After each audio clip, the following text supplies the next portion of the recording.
We're going to be talking about 2015's Mad Max Fury Road.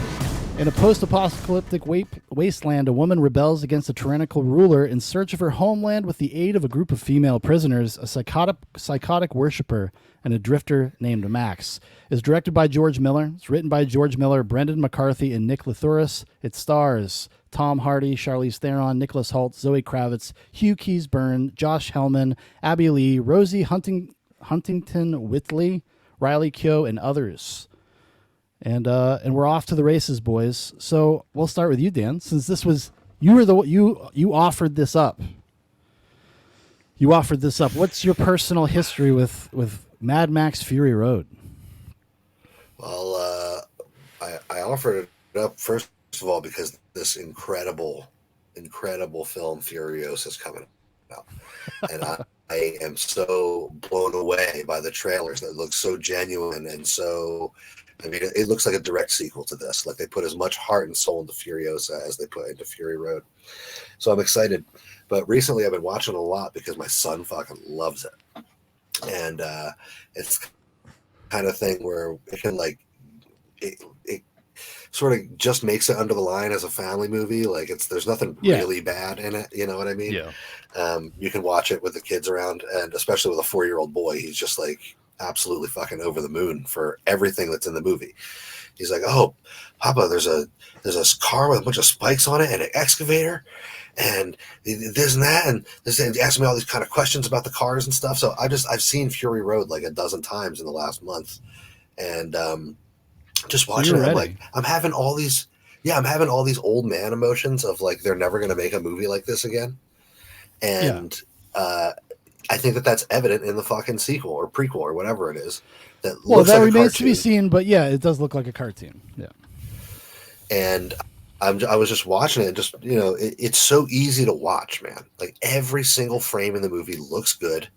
It is what every other Mad Max movie wants to be. It takes all the elements that pull you into every other Mad Max movie. He has put into a highly digestible package in this movie, and it's like it seems like everything he wanted to do, and he finally had the budget to just iron it out and do it, and it's fucking perfect, man. And it'll never happen again. Like, because I mean, even if George Miller went and just made a direct sequel to this kind of thing is like so lightning in a bottle. It just the sequel.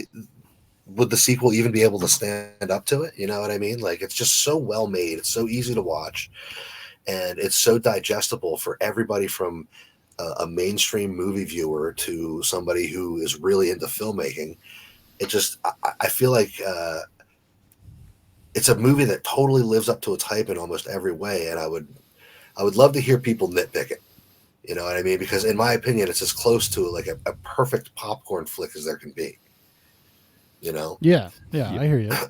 So I felt like a passionate moment when I was watching it, like the moment where the war rig takes a breath, where like the war rig is on fire, they're throwing those gas bombs onto it, and then Furiosa hits the device that like kicks that grate down into the sand and blows sand up over the car or the war rig, and the music is rising to this heroic crescendo, and there's chaos everywhere, and then all of a sudden the dirt dissipates and it focuses on the turbocharger of the war rig, and it opens up and it takes a breath, and like you realize at that moment the war rig is like a character in and of itself.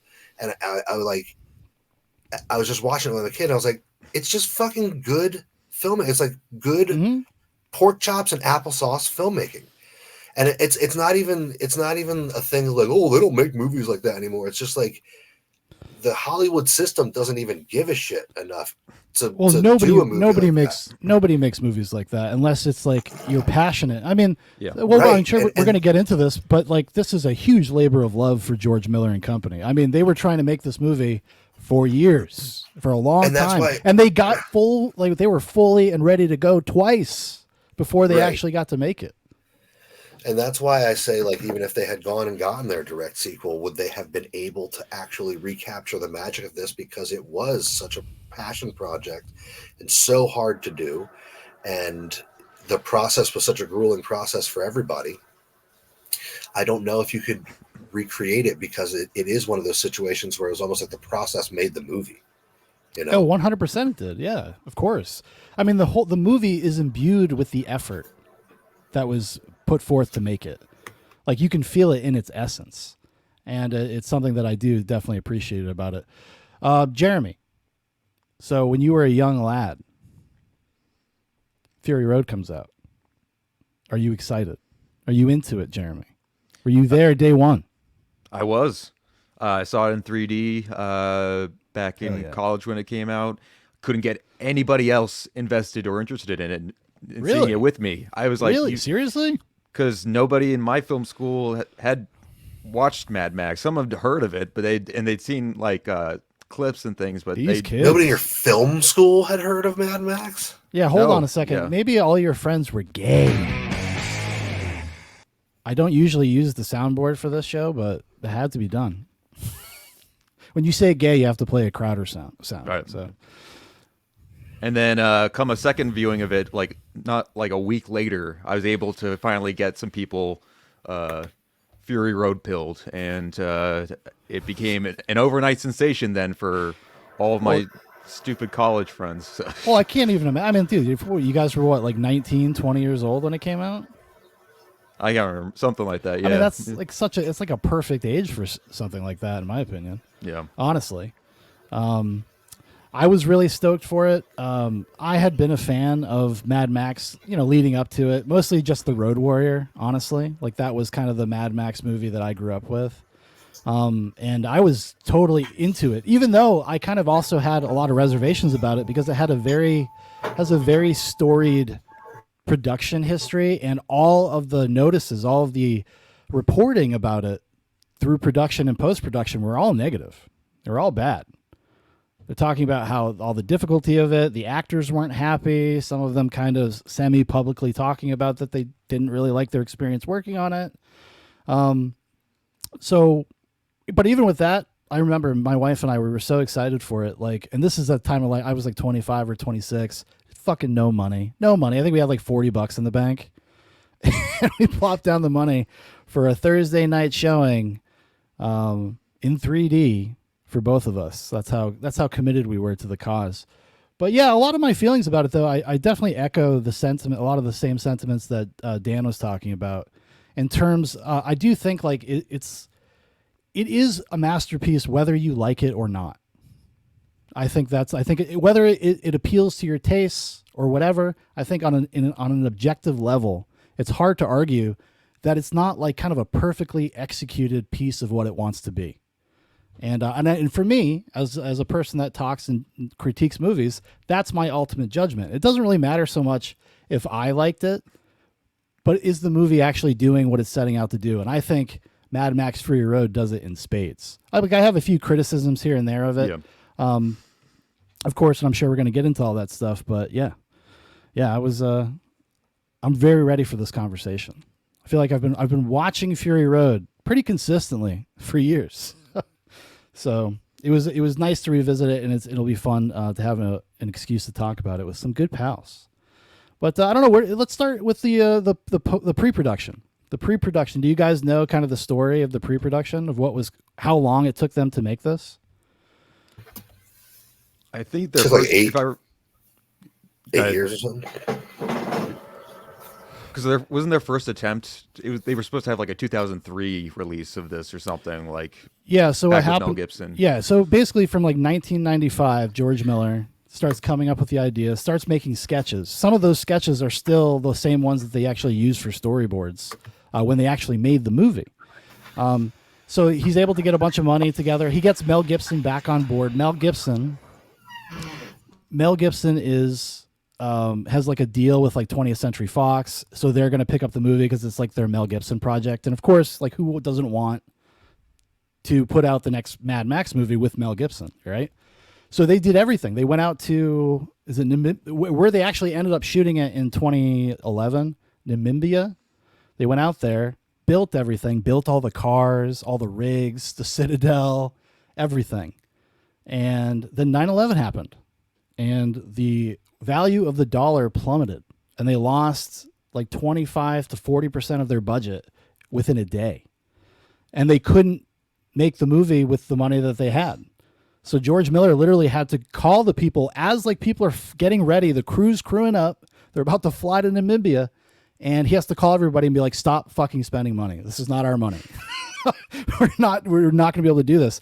And to add insult to injury, not only did they not get to make the movie, they had to physically disassemble everything they had spent like 2 years building, like all the cars and stuff. They had to take like torches and cut them into pieces. They didn't even bother trying to save them. They just left a pile of junk out in the desert, I guess. But that was the first attempt. And then again in 2008 to 2011, they have another version of the movie that's being mounted. They're going to shoot it in Australia in the same place they shot The Road Warrior. Guess what happens? Historic flooding in Australia. The desert turned green. So there was just flowers and greenery everywhere, and they waited like a month to see if everything would die. It didn't. So they ended up heading back to Namibia and finally getting the project underway. So it was definitely, like I said, it's a labor of love. Like, he really had to want to make this movie in a big, bad way. Because to get that close twice and then be stopped, once by terrorism and the other time by nature, that shows some fortitude. That shows some gusto. But hey, we got Happy Feet because he didn't get to make it back in the day. He went and made Happy Feet because that's how George Miller rolls, you know? Very eclectic filmmaker. Yeah, we get Babe Pig in the City and Lorenzo's Oil in the process. Oh, he's made Lorenzo's Oil. I forgot about that. Yeah. I really like George Miller's filmography. I just like, because you can literally just watch the trajectory of his style as a director just evolving over time and like where he's pulling his influences from. He's a guy that definitely like learns from experience. He takes those experiences with him onto the next project, and it kind of informs the next project. And he's very cool like that. I've always enjoyed that about George Miller. But anyways, so let's get into the movie itself. So now we're here at Mad Max Fury Road. It's been made. It's put out. Dan already kind of went into a little bit of his soliloquy about his feelings about it and why he feels it's so powerful. But yeah, you asked me what my history with the movie was, and I went on a completely different tangent. Yeah, I know you did. What did you see it when it came out? Well, not really, because I was living in Santa Fe, and I was in this like sort of freewheeling, like whatever, bro, kind of moment in life where. Like I'd go to see a random movie in the theater, like I think I saw Deadpool in the theater or something, and The Witch, like, but I didn't see Fury Road, even though I was a huge Mad Max fan. Yeah. I didn't see it in the theater, but I saw it as soon as it came out on DVD, and I was like, why? As soon as I saw it on DVD, I was like, why the fuck didn't I watch this while it was in the theater? Because I'd been kind of waiting for it, but I was in a period of my life where I was just like letting things come to me, and it just didn't come to me while it was in the theater. You know what I mean? But from the moment I saw it, it was just like, this is a statement. It's like Terminator 2 or fucking Casino or something. Like, this is going to be in heavy rotation forever. And it has been. It's like when you watch Can you hear me? Batman versus Superman like 3 or 4 times a year. Wait, hold on. Everybody stop. Freeze. If you may freeze anyways. Connection is unstable. Oh, can you hear me? Yeah, I can hear you. Can you hear me now? Yep. Okay, I think we're coming back. We're coming back, everybody. Good old fucking Xfinity Comcast, you know? Never works when you want it to. Sorry, Dan. Could you please repeat like the last like third of what you said? Oh geez. I was just saying that like, so I didn't like catch it in the theater because I was kind of like living like a lackadaisical lifestyle or whatever. I didn't even kind of came and went in the theater for me, but it was out on DVD like immediately because I remember watching it over the summer that year. Yeah. And just being like, holy shit, I can't believe I missed this in the theater. Like, why didn't I go see this while it was out? I was too busy, I don't know, playing Xbox or something. I don't even know what I was doing in Santa Fe. I was like literally just like hanging out. You were just like, you know, going on a spirit journey, a walkabout. Yeah. But like, you know, I'd been a huge fan of Mad Max since I saw The Road Warrior when I lived in Boston. And I kind of like fell into the normal category of where people fall into Mad Max appreciation, where it's like obviously the Road Warrior is the best one, and I have you have to kind of develop a certain kind of love for the first one, or you're not going to like it because it's just too. It's very of its very time. much It's very indie, very Australian. Yeah. And of course, the third one, it's easy to both love and hate the third one with like Tina Turner walking around and fucking. Yeah. There's a lot of iconic shit in the third one, and that's why I feel like this one is where everything really comes to fruition, because it feels like the third one was reaching for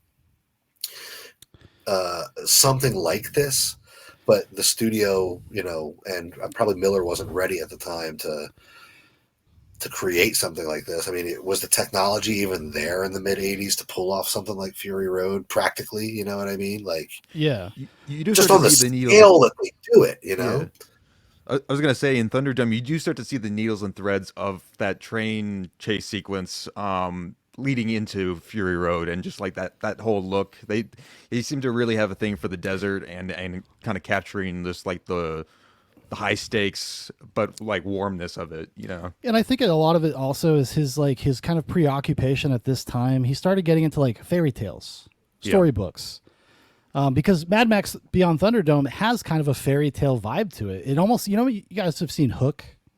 Yeah. It kind of feels a lot like Hook, even though it's years before Hook, but it has that same vibe, that same almost film texture to it, like that soft glow to everything. And then because he ends up making, when you say it, it's perfect. It totally makes sense. Because after this, he does like the Witches of Eastwick. Yeah, and then a few years later, he's doing Babe Pig in the City, and then Happy Feet. Like you could actually watch like his interests, like where his interests start to change again. He seems like a guy. I think he was just like a dude. He's like, well, I just kind of grew up and I had a family and I have like kids and grandkids, and now I'm making kids movies because that's who I want to make movies for. I was gonna say by that point too, like with that third film, like he really gets more into the whimsical charm of things. He's more family oriented. There's like a lot more gags and like it's PG-13 and it's PG-13. Yeah. It's got a very different flavor. You have to kind of go and take it on its own terms. I don't think it's like a bad movie. Maybe a little boring, because it's just more about like the ideas rather than like anything specific to like kind of hook you into anything. It's more of just about like, well, let's just spend some time in this world right now. And it meanders a lot, which is weird. It's a weird feeling for a Mad Max movie, especially coming off of Road Warrior, which is like 90 minutes. It's a fucking perfect. It's like, again, just like Fury Road. I think the Road Warrior is still my favorite one, and I watched them almost back to back yesterday. I mean, my God, the Road Warrior is so fucking good. It's like a miracle of a movie. I don't even know how they pulled it off, honestly. Especially with the budget. It came out in like 1981, and they're doing all these crazy shots. Like, there's just something special about that movie. I think that is almost like untouchable to me. And I'm sure nostalgia plays a little bit into that. But, dude, after watching it last night, I was like, wow, just kind of blown away by it. But yeah, that's kind of an interesting thing about Miller. And I think like, once we get to Fury Road, the look, style, and feel of the movie actually makes a lot of sense. Like, this is kind of where he is aesthetically in his career at this point. And that's what he wanted to explore. But he's exploring something kind of like in the same way that he did with Thunderdome, that's kind of completely separate from the other Mad Max movies in the sense, because he wanted to examine like gender politics in the wasteland a little bit. And there's no hey, listen, the woman who wrote the vagina monologues was a fucking consultant on this movie. Yes, she spent time with the actresses so that they could know what female friendships are really like. I shit you not. That's why I'm saying that the Furiosa thing came out of this, because you know that George Miller didn't want to fucking do Furiosa. He wanted to do another Mad Max movie, but the studio was like, I disagree. I don't think that, because here's what it is. I think that you're thinking of it now in 2024 when we have some runway between us and the feminist tidal wave of like 2014 to 2019. This production, like the Furiosa production, came right off of Fury Road. So Well, I think but I think it gets greenlit because of those circumstances. But I do think that because actually, Mad Max Fury Road was not a juggernaut hit. It like didn't make $1 billion or anything like that. It was kind of it did okay in kind of a modest way. But I think because of the political climate, that's why Furiosa gets made. But George Miller is completely locked into Furiosa. I mean, Furiosa is not a side character. She actually shares a title with Tom Hardy in the beginning of the movie. Their names come up at the same time. Tom Hardy as Mad Max, Charlize Theron as Imperator Furiosa. Like, so he's right away is kind of making a statement, and all of the subtext using kind of mother's milk and keeping women as property. You think that he was really like, we got to tell this Furiosa movie, man. We got to tell a story. Honestly, I do. I really do, because you know why, Dan? And I'm gonna make it make sense for you. He's an Australian boomer that's a rich guy. Those people are completely out of fucking touch with reality. And he's like, this is a very interesting thing to explore. Yeah, really got to start thinking about these women. We've told the story of Max plenty times. Why don't you need another Mix? I mean, Mix and the guys, they kind of destroyed the world, mate. You know, maybe it's a character. Maybe it's the women's turn now. Maybe they destroyed the world. It's like, like you dumb bitches wouldn't destroy the world if you weren't at the levers of power too. Shut I know. Fuck up. Instead of doing a prequel to Furiosa, show us 20 years in the future when she's fucked everything up. When it's exactly the same society, the same result ends up happening. She's like, well, people need milk. Yeah, surely milk, but it's voluntary though. It's different, guys. It's different. It's voluntary. Oh, we don't have unlimited water that we can just give to people whenever. Oh shit. Well, I guess I'll have to ration this somehow. But this like feminine breaking apart, breaking away, this like woman out in the world breaking away from the patriarchy and learning her like that fucking Poor Things. Yeah. Oh, that movie's awful, dude. Everybody made such a racket about that, and then I watched the preview for it, and I was fucking mind numbed. Like you don't even know. Cliche, every single checkbox is like, oh, she's out in the world and she's learning, and these stupid men want to control her, and they're all dumb, and she breaks away from that stodgy old white guy and finds something else to get with, and she expands her mind, and it's like, God, how many fucking times can we tell eat, pray, love over and over again? Like, how empowered do women need to be? Well, this is kind of the eat, pray, love of the Mad Max series. It is. Say that. Eat, pray, love of the wasteland. But like I said, like if things like this are done well, you don't care. You don't care that the subtext is kind of fucked. Like, you really don't. I mean, I will say this, in George Miller's defense, it does have kind of a more egalitarian message at the end where it's like, because Furiosa is going to an all-women tribe out somewhere in the Greens somewhere. That's where she thinks she's going to be with her women. And then what they realize is like, no, we actually can't do that. Like, we have a responsibility, and the only way we're going to do this is if we're all doing it together. Like, it's a very kind of almost like saccharine, corny message at the end of the movie. But it works, and it's real. It's real. It's like it is. Men and women do need each other. Okay, like and then the prequel Furiosa shits all over it, because not only does it look like it was made in a goddamn AI computer, but also you have fucking 5 foot tall 7 Anna Joy, whatever her name is, like body slamming dudes who are 300 pounds and shit. Hey, watch it, buddy. Come the fuck on. I will say one thing about the action sequences having to do with Furiosa. She gets the shit kicked out of her, like over. She does over and over again. It's because she's the Mad Max character. Yeah, it's true. I mean, she is the protagonist of the movie. But I will say that they don't lean too hard into like Scarlett Johansson, Black Widow, like flipping over people. No, I mean, even the fight she has with Tom Hardy, the first one, when he's still got the chain on, Yeah, she's like well outmatched the whole time. She is. Yeah. No, I think they're more realistic than most of the time in these kinds of movies, for sure. Or like at the end when the dude kicks her in the chest. Like, that's such a tough moment, dude. Like, she just gets the shit kicked out of her. She does. And Charlize Theron, however disgusting I think she is as a regular person, she's a child abuser. She's a very good actress.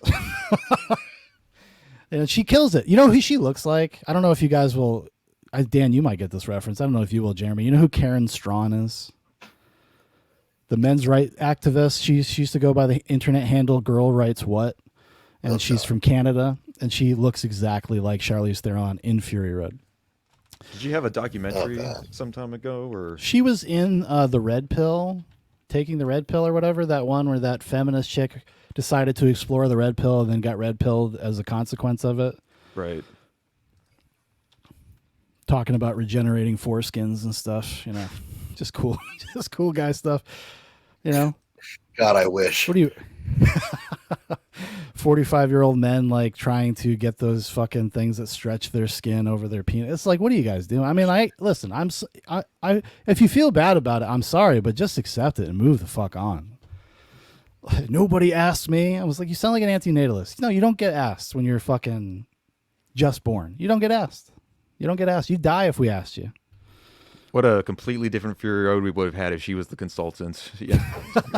Oh, Karen Strawn, yeah, she would have been like, no, fuck these bitches. All of them need to die. Yeah. She's like, they need to die. Max needs to be the king. King Mad Max. Well, at least he's a good feminist ally, you know? Because there's a lot of points where he's like shakes her hand and he's like, we need to go together. There's actually a great there's a great metaphor allegory for antinatalism. I was going to turn it into an edit and tag all the antinatalists that are on YouTube on it. When Max is talking to him at the end and he's like, you know, if you drive in that direction, there's going to be nothing but salt. But if we go back that way, we can find some redemption together. And like I want in the edit when he points off into the distance, I was just going to put antinatalism on the horizon. Drive in that direction. There's nothing but salt. It's true. Listen, it's true. You got to go back with Max and have babies. It's the way it goes. So what do you guys think of, like, we were just kind of circling around the performances. What do you guys think of Tom Hardy replacing Mel Gibson? I can't not love Tom Hardy. I like Tom Hardy. Knocks it out of the park all the time. And he doesn't try to do a Mel Gibson. He does his own thing. I was going to say it's a different kind of performance. Yeah. Because he's a feral kid, dude. He's not Max. I was just going to say that, yeah. That's why he's different, dude. That's why he's, you know, the Road Warrior ends with the voiceover of the feral kid, and this movie begins with his voiceover. What were you saying, Jeremy? Oh, I was going to say, I especially love Tom Hardy in the first third of the film when he's just like ultra pissed off. They got his car. And dude, the opening 20 minutes of Fury Road fucking rip. It is. Like, just on its own, I would just watch that and not watch the rest of the movie. Even though it's got more impressive stunts and stuff, there's just something about the energy and the texture and like this mean-spirited, the dread of it all, like with that Junkie XL, like bomb, and it's just everything's foreboding and fucked up, and it's awesome. The cutest thing happened when we were watching it the other day. At the beginning, my daughter is 1.5 years old, and when that Junkie XL score went on, she started going wah wah wah. That's awesome. Fucking hilarious. That's something Foster would do. He's like, you hear that? Isn't that awesome? Wow. No, I like his performance in this, and I agree with you guys. I think that he largely does his own thing. I don't know if that's really his intention. Famously, like, he had no fucking clue what was going on. So much so that he actually apologized to George Miller right after he saw it for the first time, because they shot it in 2011. I think they came back and maybe did a few pickups here and there, did a little ADR in between. But so there was like 4 years in between, like, the experience of making it and seeing it, and he didn't have a good time making it. Mostly because he was really hypercritical of George Miller. He's like, he wouldn't fucking explain anything. I had no idea what was going on. Because the movie is all just little shots. Like, this is not like an actor's paradise here. You're not out there just doing like a 3-page monologue and just letting it go. Like, no, like, you need very specific reactions for very specific things. It's probably a very tedious movie to make. And he apologized to him. It premiered at Cannes, and they're doing the panel the Q&A that they always do after they premiere movies. And he's just like, I just have to apologize to Mr. Miller. He's like, I had no idea what you were doing, and I was kind of an asshole. And now that I've seen it, I can't even. I'm so sorry. He's like, I can't even imagine. And he and Charlize Theron also did not get along, apparently, like, at all. Yeah, I can see that. Apparently, Apparently, she said he showed up 3 hours late to set one day, and she said, "Find that motherfucker $100,000 for every minute he kept this crew waiting," and he like lunged at her. And from Hey. that, and then she pulled like the peak feminist maneuver where she like demanded to have a bodyguard on set at all times, so Oh my Tom Hardy God. couldn't like fucking lose his shit on her. That's hilarious. I didn't know about that she actually had a bodyguard. Which I've been it listening to a seems lot so of behind the perfect. Though. scenes Fury Road stuff today. 20 things you didn't know about Fury Road. Yeah, me too. Yeah, the 40 things, that guy who does all like the Easter egg videos. I think the channel's called like The Breakdown or something. He's like, "Hey, how's it going, everybody? You ready to go to the wasteland?" But I hate all those videos. I can't believe they're still making them in that tone, and people still watch them. That's why. and so watch them. Or I hate watch when I'm the shit watching out a of it. video like that and I get like a minute 40 into it and all of a sudden realize I'm listening to AI. God damn it. That's what happens when you're always trying to look for that Diddy information, Dan. That they're all Seriously. AI videos. Trembling says in the chat, the War Boys putting the things over Max's face and dragging him back into the Citadel right before the title hit is so good at setting the tone. It really is. No, it's a... Especially because you have the one war boy looking right into the camera going like, you notice that guy? Yeah, but also that intro could have been like the most perfect trailer as well, and oh man, just I mean, Mad that's Max what, at the- dude, yeah, just- the last theatrical trailer they put out for this movie is so fucking good. I used to write a blog at the time, and I actually wrote a blog. I was like, even if this movie sucks, like that trailer is awesome. Like I'll just watch that trailer because it's so propulsive and the music with the strings, it's so awesome. And then So the perfectly full-on done. flex of having like Max make an escape in his iconic car right at the beginning of the movie and then just fucking crashing the car. Which right is a off. perfect Mad Maxism. Yeah. Anytime he's about to escape or go away or kind of ignore his responsibilities, he gets in a car accident. Yeah. Same thing happened because it's literally the same thing happens in The Road Warrior. And also it's kind of like a message to the audience, like this is not going to be as easy. You know, this isn't going to be a fucking walk in the park. Like we're going to take everything from Max right at the beginning. And then of course, you know, the famous line was like, "What more can they take from me? They got my blood. Now they took my car." And it's like, well, wait until they release Furiosa and they take your entire franchise from you, buddy. Yeah, exactly. Like I said that in the Box chat, but I had to give it to the audience too. Let me see here. What did you guys think of? Well, Charlize Theron, Strong. powerful, brave. brave, steady as she goes. I just don't think I don't know what Max would have done without that rock there. You know, I think she's kind of perfectly cast for something like this because she does have like a very expressive face.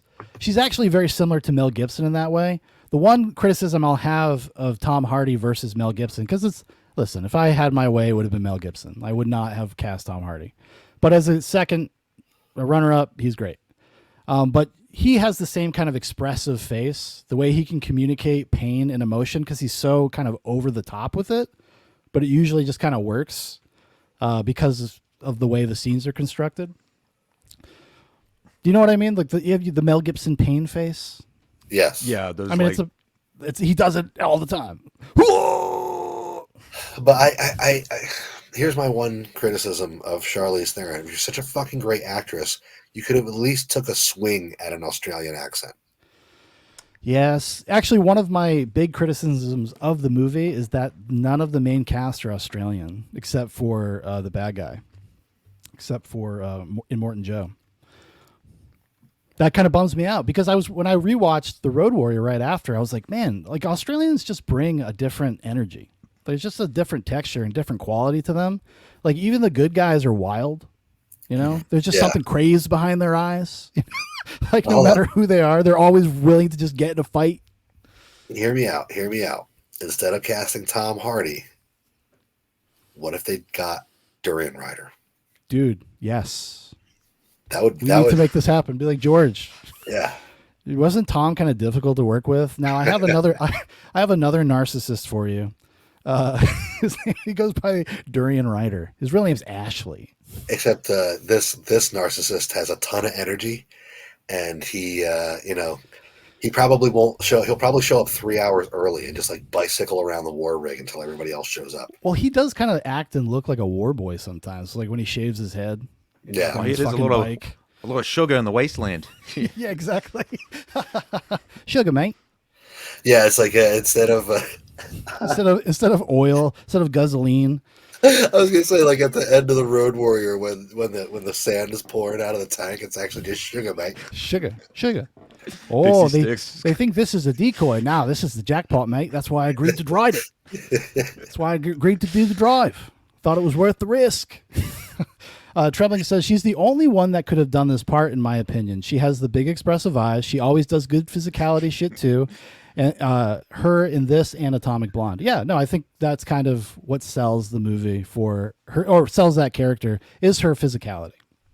Well, hold on, I'm sorry to keep taking it further, but instead of at the chase at the end, instead of him pulling the tanker with an 18-wheeler, it's just Durian Rider on his bike. And it has to be a bike. Tanker strapped to his bike, and he's biking along as fast as he can, dude. So, well, something like that would probably be appropriate in the upcoming Furiosa. Something very goofy like that. I have nothing to say. You're being so charitable with it. We don't know yet. Sean, we know. Well, listen, I want to get George Miller. He pulled some shit out with Mad Max Fury Road. I'm willing to give him the benefit of the doubt. Like, I don't know if I'll go rush to see it in the theater, but I will watch it. Like, I am going to see it. Although I saw the runtime is 2.5 hours. I was like, why is a Mad Max anything 2.5 hours? But and like one of the main tenets of Fury Road is he said, everything has to adhere to gravity. Like everything has to have some kind of weight. Things can't defy gravity. And then the first thing you see in the Furiosa trailer is like some car bursting over a sand dune, and it looks like fucking Cruella de Vil's car in the 101 Dalmatians. It's like, it doesn't adhere to any true physics. It's just like fucking busting around in the sand. Well, he's taking what he started here, and he's taking it further, kind of like he has with everything else he's done. Honestly, one of the negative things about Mad Max Fury Road when it comes to the stunts is that, to me, they're just not as impressive as like the Road Warrior, because you can tell that it's just much more like safely constructed. It's much more choreographed in a weird way. Whereas the Road Warrior really feels like a fucking, like they're just out there smashing cars. I know that they were taking precautions and doing what they had to do, but also at the time, they used to just like pay some of the crew members in beer. Like they were wild, dude. 1981 out in Australia in the middle of fucking nowhere. Like, don't tell Judith Hogue anything about that. She'll storm off the set. Yeah, she'll be like, listen, these standards, you guys. Well, God damn it, George. Shot in the Road Warrior where the dude fucking flies across the screen, and didn't he break his back or his leg when he actually did that? Like, he got injured or something. Yeah. Well, he's doing that thing where he's like flying towards the camera, and his leg clipped the car. Yes. And then his body just started tumbling like that. It's the shot that's in the movie. They put it. Yeah, you can't actually recreate a shot like that safely, because like his body tumbling in a completely unsafe way, obviously, because things got fucked up and he got injured. But you can't do that with CG because it looks goofy. You can't do that on like a 100% safe set because it's too constricted. Yeah. But also at the same time, it's like, God, what kind of movie do you want to make? I mean, you really couldn't make something like the Road Warrior anymore. Like, you just couldn't do it because of our standards are so much higher now. Like, well, it's the libs. It's the libs, dude. They're ruining Hollywood. Even Australia Hollywood. They've ruined it. They've wrecked it. Fucking Obama. I don't know, Jeremy. What do you think of? What do you think? What did you think of Charlize Theron? I think she's pretty good in the role. I mean, I like the little touches of smearing things over, like basically her own like version of war paint, pretty much, and kind of like standing out. Honestly, like even just like the whole cast has so much. Even the supporting players, they just have so much texture to them, character to them. Yeah, and I think that's another issue I have with Furiosa is that its existence just kind of goes against what George Miller is already good at, is having characters that clearly do have a backstory and have something interesting going for them, but not explaining that and not going too in depth with that. Well, that was one of my biggest things when they announced it. I'm like, why? I already know. Like, I already know what happened to her. Like, because they give you enough information in Fury Road, and this is the culmination of her story. This is the important part. Like this is the exciting part. So what are we gonna watch her like rise to become a hero again? Like from earlier?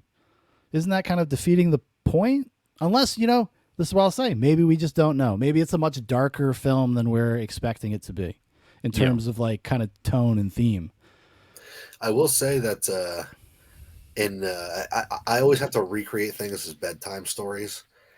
And after watching this a bunch, my son he wasn't asking about do Mad Max as a bedtime story. He kept asking me, tell me about Furiosa when she was a little girl. He literally was asking me that. Yeah. He literally made me tell him like the plot of Furiosa, and I was like, buddy, they haven't made that movie yet. Like, I don't know what happened to her. I can just tell you what you already know from that movie. And he's like, well, tell me like what happened to her. So like it is a compelling story, but like you say, like how much more meat is left on the bone? Like the story is told and wrapped up as a subplot or a tributary to the plot of Fury Road. So cracking it open and actually watching, apparently the fucking thing takes place over 15 years. Like this is like an epic.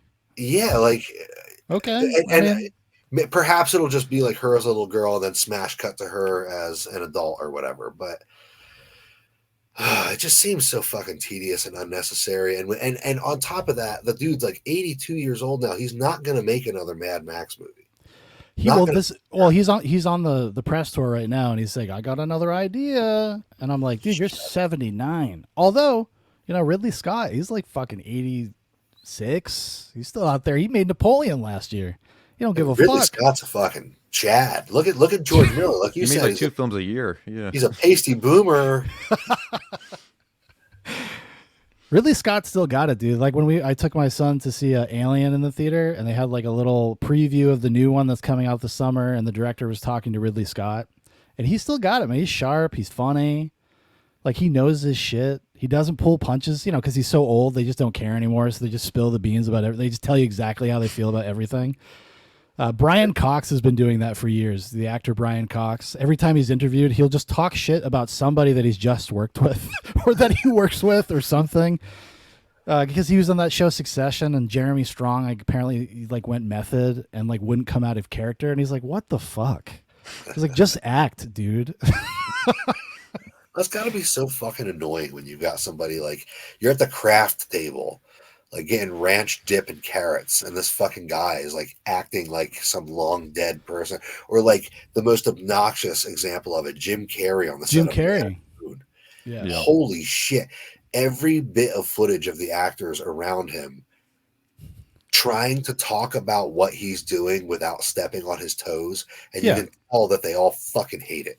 It's all diva shit. Like it was ridiculous. It was absurd. And I think he was kind of selective about it. I think that's part of it's like a legend built up. It was almost like a marketing thing, I feel like, in some ways. But there's stories of people meeting him and him refusing to come out of character and shit like that. I guess because the Farrelly brothers were supposed to make a Three Stooges movie like years ago. They ended up making one in like 2010 or whatever. But he was going to be Curly, the fat guy. So he gained a bunch of weight, and he stayed in character before they started making the movie, I guess. Oh, yeah. And I think he's just kind of crazy, honestly. I think he's just a little out there. Yeah. But then, when you have a situation like on the set of Fury Road where, it's an 8 o'clock call, and the actors are sitting there in the desert for 3 hours baking in the morning sun, and then Tom Hardy just strolls up and is like, all right, I'm ready to shoot. So who the fuck are you, Axl Rose? You're not actually Bane, dude. Well, especially from back then, 2011. Yeah, he would have shot this around the time he shot Dark Knight Rises. Yeah. I think maybe he did that right after this or right before it. No, it must have been after. Right after, yeah. Because he got so bulked up, yeah. Yeah. But it's where does that fucking come from? I would be so afraid that I was going to get fired. He might have wanted to get fired. Maybe. Well, I guess, he probably, because, like you said, he didn't know what the fuck he was doing. No, he was it's like he really did not have a good time making that movie. And he was a dick about it. But on the opposite side, I think Hugh Keysburn as Edmonton Joe gives off like the most Yes. humble, I really love being here sort of energy. Well, he's it's like, because almost- he's like, yeah, he's like a humble Australian character actor, like a Yeah. normal human being. Like those are the only actors that ever come off as like normal people, Right. are kind of day player character actors, and he fucking kills it. It's the role. I mean, and this is the same guy who played Toe Cutter in the original Mad Max, and he was great in that too.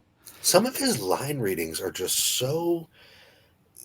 He puts them in a way that you wouldn't expect. Like he creates a character who is curious, and he's not just like an evil warlord madman. I don't want to say he's considerate, but like He loves these girls. Okay.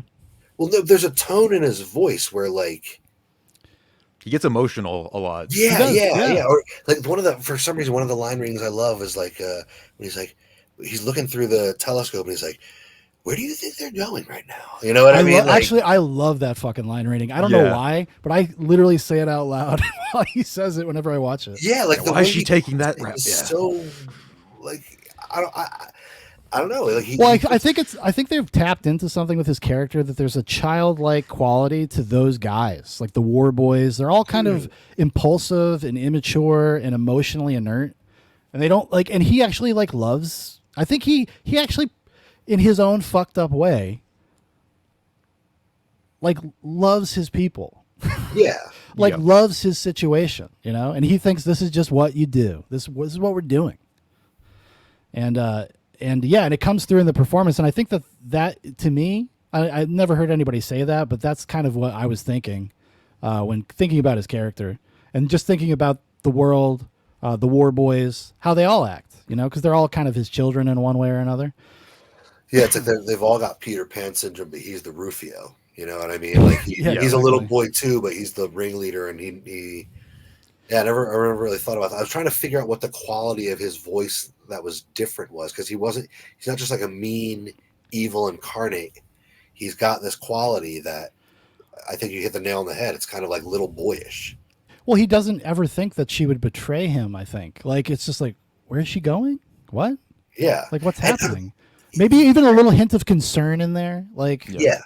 And I will say this, like there are moments where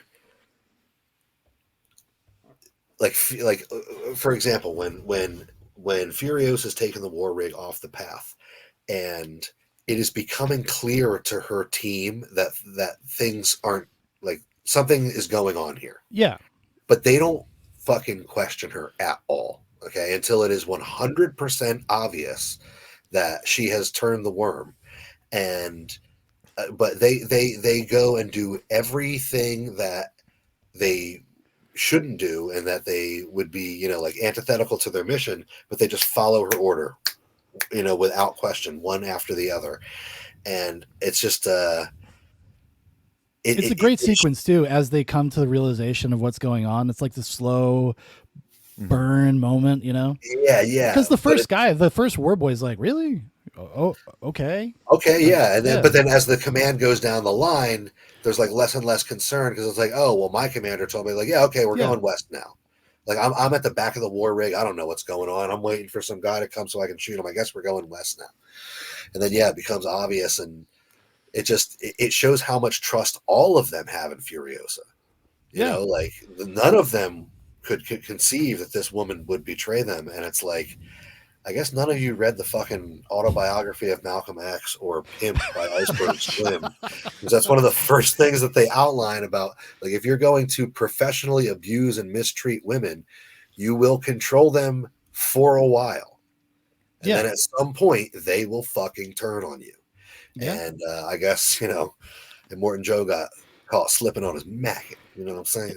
Hell yeah, I did. I mean, shit, He dude. needs that Tariq Nasheed Mackin book. Do you know that Tariq Nasheed has like a Mackin book? Yes, I do. Actually, yeah. Play a Mac Daddy. And the advertisement that he plays at the beginning of his podcast is like, this book ain't for some jive chump.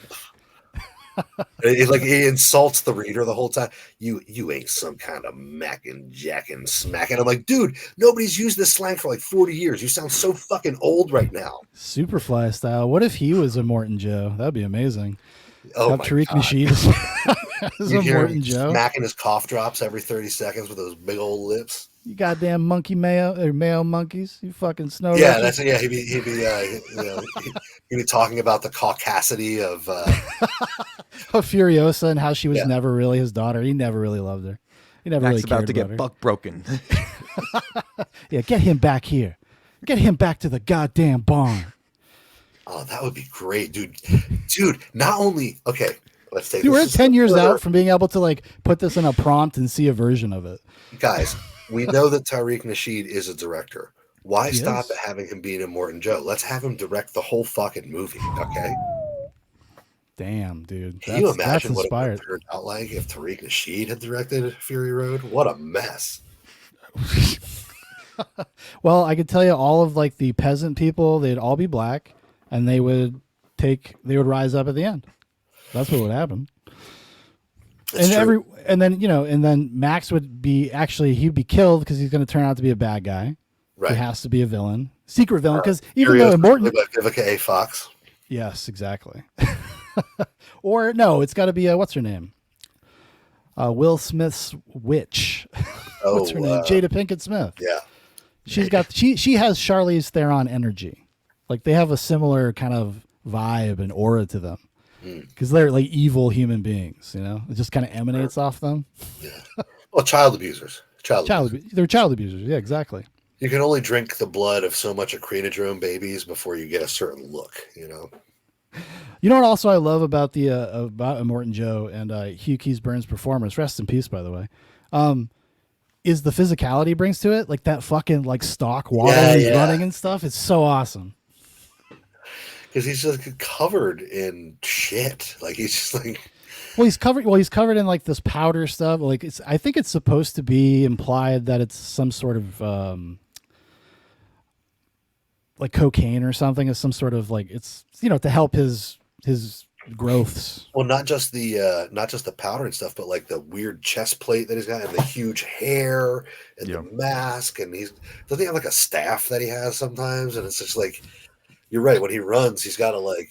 He's like, oh, There's kind of a Darth Vader parallel to it too, where his mask is basically his life support in a way. Yeah, exactly. Yeah. And then like Sean, the one scene that I think you're referring to where his mask is open and he's like screaming.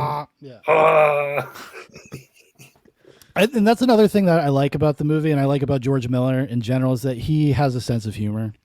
Yeah. And he sprinkles it in the movies. Like he never lets things get too serious. Even in something like The Road Warrior, there's tons of like little silly light moments in that movie that are just even amidst the carnage, you know. Right. And exactly, yeah. But Fury Road has a very similar quality because it has a lot of like kind of funny moments, and a lot of that I think is probably Nicholas Hoult, who is also kind of a protagonist because he actually has a character arc. He goes on a journey emotionally as a character. You know, he starts as a sycophantic war boy and then finds his humanity at the end and wants to be witnessed by like regular people right before he dies. What do you guys think of Nicholas Hoult as Nux? Great job. I really, a lot of fun. Yeah, like he did have a character arc, and it seemed like, I mean, obviously, people point out all the time that like his makeup fades as he goes through the movie, and he becomes more of a human and less of a war boy. But he did bring this kind of humanity to it. You can see how like fun it would be to be a war boy. Yeah, yeah. Like he loves it. He fucking loves being a war boy. Because you get to be, it's like forever little boys. Like you're in Neverland, like you had said, that Peter Pan syndrome that they have, and it's just exciting. It's play. And then, they all know and then they're they going kind to of die young because they have like their radiation half-life or whatever. So it's like, fuck it, let's die on the Fury Road. Yeah, and they have like kind of a loose ideology that kind of follows, kind of like Viking stuff with Valhalla. And I really like the V8 religion thing. Like that's pretty cool. Oh yeah, V8, and they put their like fingers this whole together. cult, and it's very Mad Max. That's like, of course, like maintaining cars like that in the post-apocalypse would be fucking impossible. Like they wouldn't be able to do what they're doing with the resources that they have. It's a total sand. waste of allocated resources. Driving through sand. But they have a cult, so it makes sense. Yeah. Yeah, no, I like his character. I like his journey. I think the Peter Pan stuff is definitely present, and but he is, to me, he's the source of more of the lighter moments, like the funnier stuff in the movie. Well, I mean, it's one of my all time favorite just funny moments in an action movie ever is when he goes back to Immortan Joe and he's like hanging on the car. And he's like, and he sprays him in the face. And then he jumps off, and it's this big heroic. The music is swelling, and then he slips. And Immortan Joe's like, ugh. Mediocre. Or like the other, the moment where, and I know it has to do with his war boy buddy too, but he's got the war bride scarf, and Immortan Joe like lets him up onto the rig, and then the other guy's like, I got his boot. I got the blood bag's boot. Yeah. He's just like, no, nobody really gives a shit about the boot, but that's okay. Good try. Yeah. Well, yeah, because he's so like earnest. He's the nerd. He's like the dork. He's like the one that's just like, come on, guys, let me like have fun too. I know I'm about to die, but let me have some fun. He's so committed to his cause and his people. Like even when Furiosa and Max have that first big tussle, like he's actually helping Max out too in the fight, like with just carrying the chain around. Like, he's oh, don't talking worry, about what's going to get rewarded. Yeah. You can ask for more than your coat. Trumping says, I remember arguing with a retard that read Nux as being a simp. Is he a simp? I don't know. I don't think he's a simp. I don't think he's a simp. Not at all. He kind of falls in love with that girl, and then he like sacrifices himself so that everybody can live, not just her. Yeah. Nux is a hero, okay? He's a hero. I really love that scene where they're going over the plan at the end, and Charlize Theron is like trying to kick the legs out from the plan, and bit by bit, everybody kind of adds to the plan to the point where it becomes obvious that they can actually do this. Mm-hmm. And Nux kind of shakes his head and is like, yeah, feels like hope. And it's like that whole scene is so cool in a way, because it's like there's nothing worse than a movie where things just happen because they need to happen. Yeah. And that scene is such a good, we're putting this plan together scene, you know? Different characters bring different elements to the plan. Oh yeah, we can do that, and if we can do that, then it leads to this. Yeah. You know, I was thinking Nux is kind of like an allegory for how middle-aged white women think they're going to save everybody. So like, yeah, it doesn't matter. They just need experience with other people, and they just need to, to give them some money and a better circumstance, and they'll totally change. I mean, 25 years of being a war boy, I mean, what is that to an afternoon with these beautiful lasses? Exactly. I can tame him. Yeah. I can fix him. You can fix him, yeah. It's just a pit bull that has bit 6 people. Yeah, I mean, whatever. Do I have a small child? Yes, I do. And I'm going to show everybody how fucking kind I am by taking the street dog. I'm very virtuous. I'm very cool. So moving on a little bit from some of the characters, we can circle back to if you guys think of anything else. But actually, before we switch from characters real fast, sure. Anybody have a particular favorite or secret MVP? Thank you. Thank you, Jeremy. I do. What's yours, Dan? You go first. Your secret MVP. My secret MVP is the fucking bullet farmer, dude. Hell yeah. Is it One angry shot? Furiosa, and he pulls his fucking tooth out, which is a bullet, and sticks it in the gun. Just one. Yeah. It's got a very comic booky kind of vibe to those moments, like that section of the movie. And then, like, you can feel the panic in that moment where they're holding the flare in front of his face, and he's like, "Hold it closer," and he's like, "It's right in front of your face." Like, dude, you're blind as fuck now. You might hit one of the brides. Oh, I'm just probing. That dude's just a nut. I love it. Yeah, it's very Australian. It's like the most authentically Australian moment in the movie, because that's that one line where he's like, "All this for a family tussle or something," and then he goes, "Healthy babies." He's just disgusted by the whole thing, man. My secret MVP for the movie is Angus Sampson, the organ mechanic. So he's like the doctor. Yep. He's also Australian guy, Australian character actor. Very good one. He's been in a bunch of really good stuff. But he just brings like such a quality. He's such a so gross and nasty. And he's like fucking drooling and shit all the time and sweaty and he has some great line deliveries. Just he's barely in the movie, but he's super memorable. Yeah, the baby brother. fingers in the umbilical cord, like. Yeah. Yeah. And he was perfect in every way. And he's perfect in every way. Oh, and that's a really sad part where Rictus like screams it. I had a baby brother.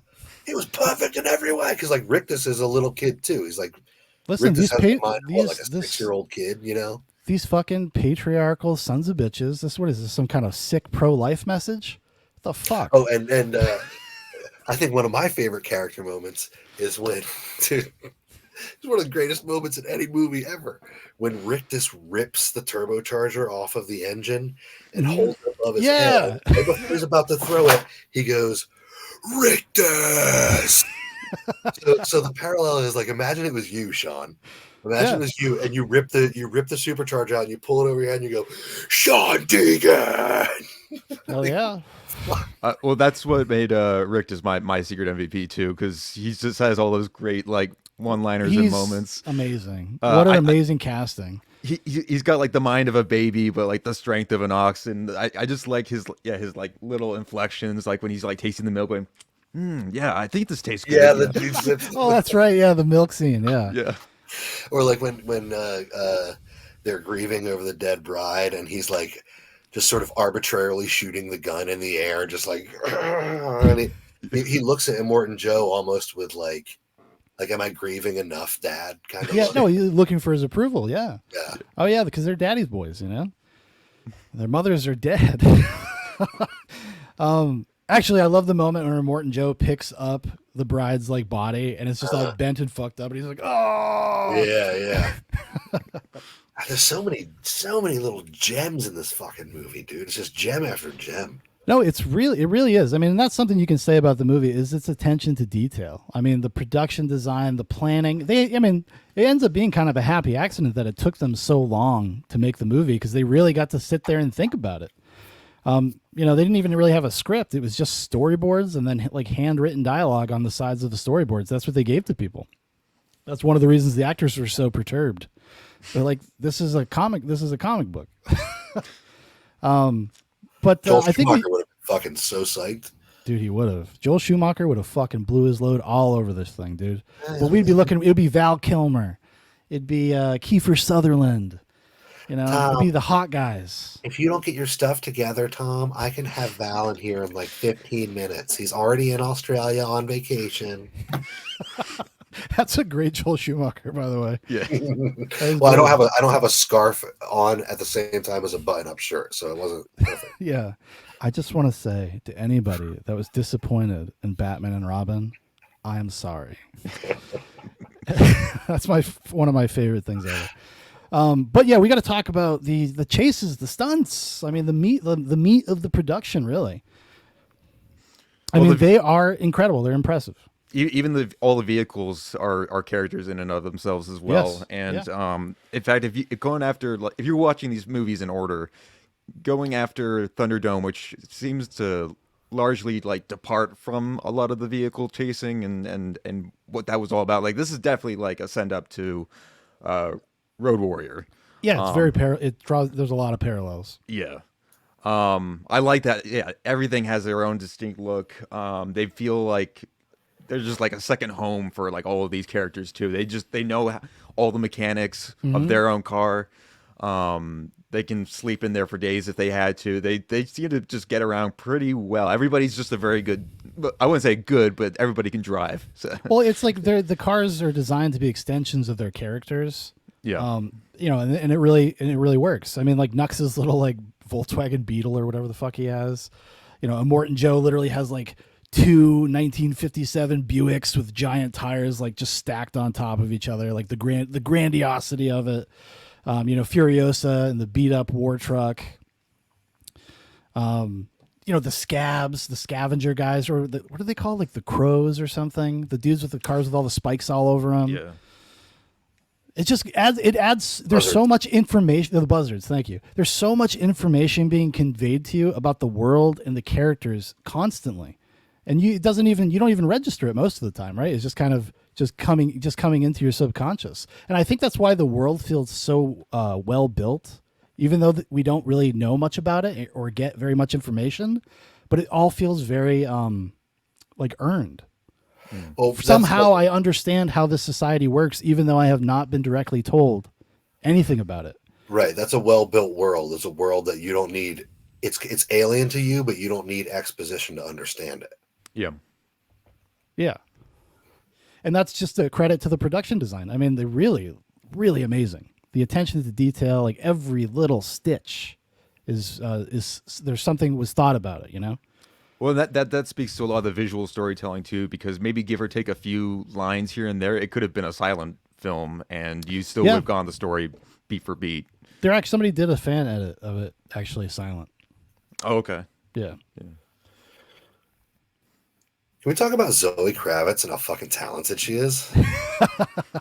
Yes, of course we can. Zoe Kravitz, daughter of Lenny Kravitz. And, let me tell you what, the apple does not fall far from the tree. Very talented. Seriously. I probably didn't sleep with anybody to get that role. Probably not. Probably not. Definitely 9.5 not Tom Hardy. for me. 9.5? Really, Michelle Pfeiffer, 9.5? eat your heart out. We have a new Catwoman in town. She's black. Yeah. Get out of town, everybody. Yeah, she's not here for all these old, dead white men, okay? As she literally says in a piece of dialogue in the film The Batman. Jesus Christ, people.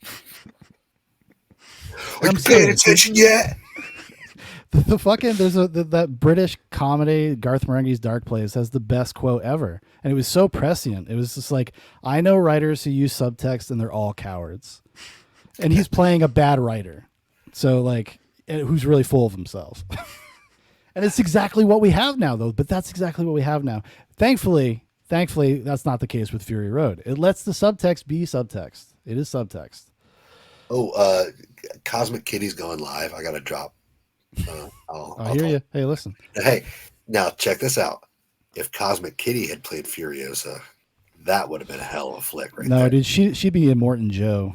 Oh shit, that's She perfect. even looks like a Morton Joe. Yes. Come here, my pretties. I'll call the police on you.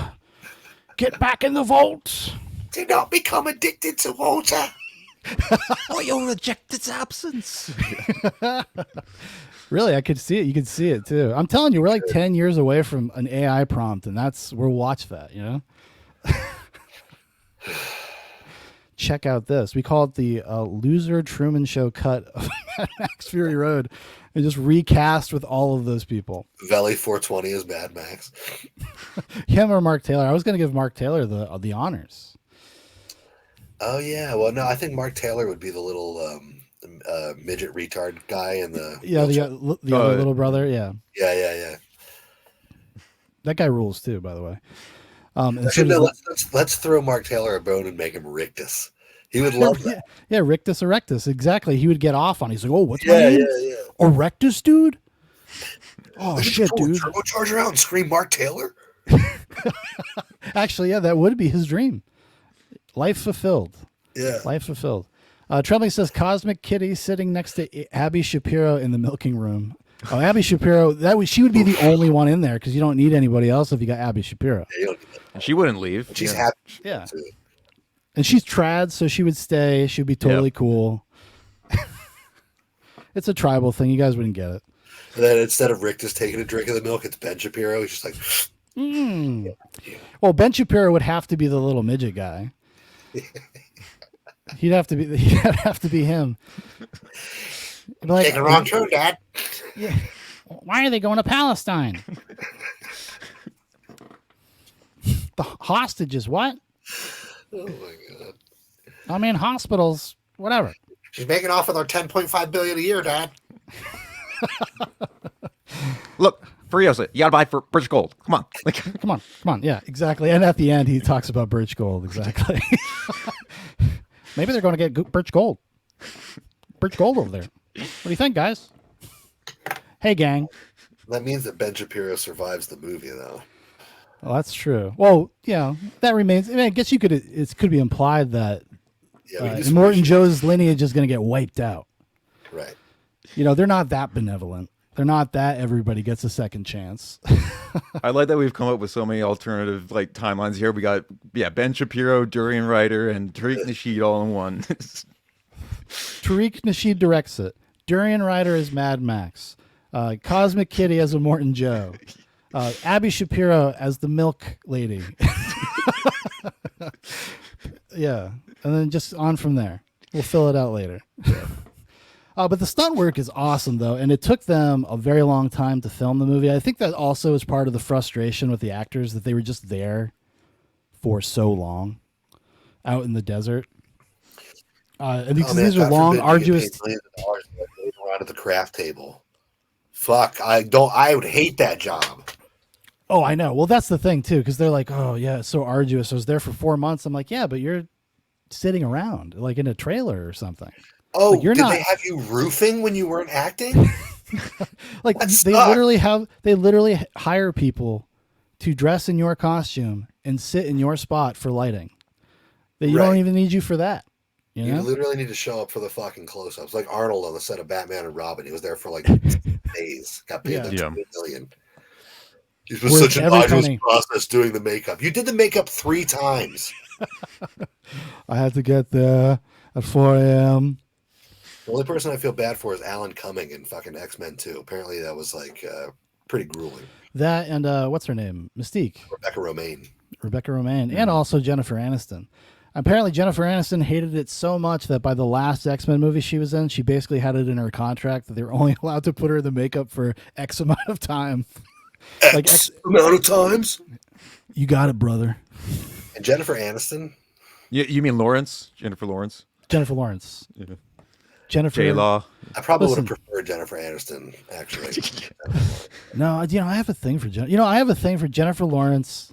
Anya Taylor-Joy, I really think she's a really unique creature. There's something about her.